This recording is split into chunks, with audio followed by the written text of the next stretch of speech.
CRS 18-3202, CRS 18-3202, assault in the first degree, assault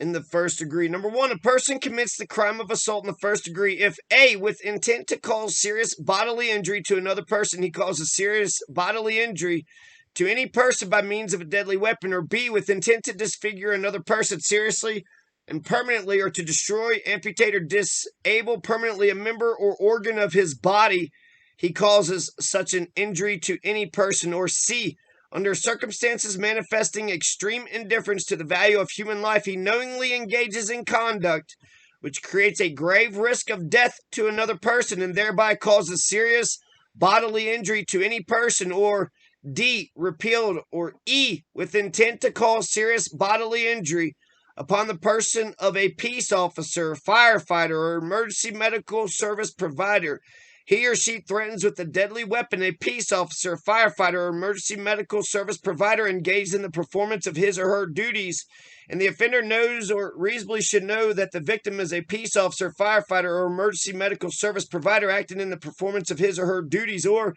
E.5, with intent to cause serious bodily injury upon the person of a judge of a court of competent jurisdiction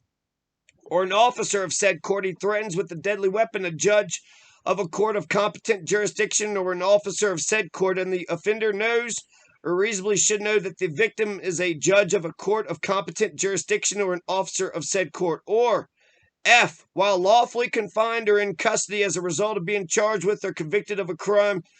or as a result of being charged as a delinquent child or adjudicated as a delinquent child, and with intent to cause serious bodily injury to a person employed by or under contract with a detention facility as defined in Section 18.82033, or to a person employed by the Division of the Department of Human Services responsible for youth services and who is a youth services counselor or is in the youth services worker classification series, he or she threatens with a deadly weapon such a person engaged in the performance of his or her duties, and the offender knows or reasonably should know that the victim is such a person engaged in the performance of his or her duties while employed by or under contract with a detention facility, or while employed by the division in the Department of Human Services responsible for youth services. A sentence imposed pursuant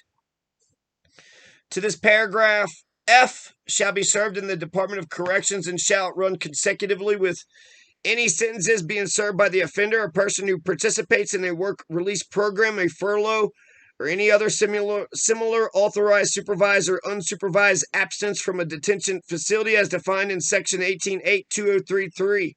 and who is required to report back to the detention facility at a specified time shall be deemed to be in custody.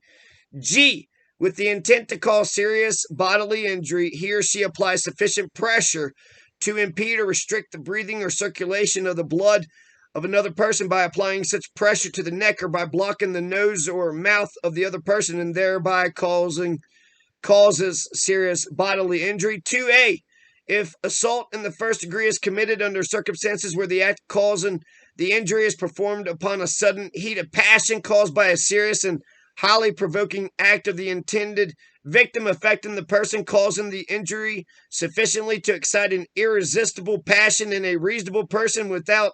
an interval between the provocation and the injury sufficient for the voice of reason and humanity to be heard, it is a Class 5 felony.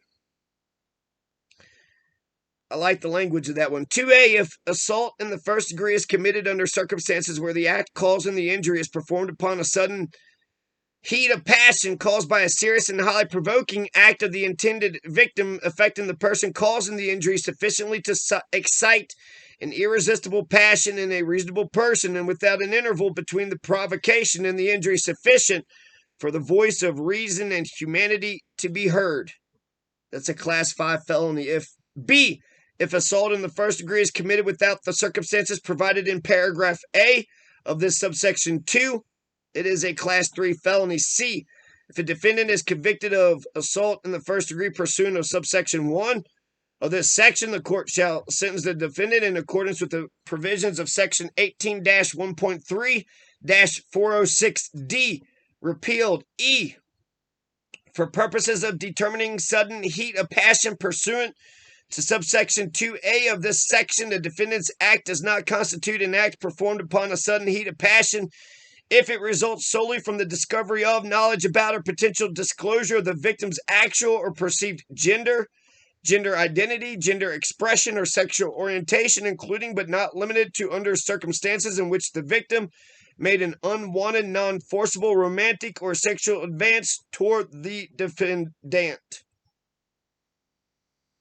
Number 3, repealed. And that's the way it goes.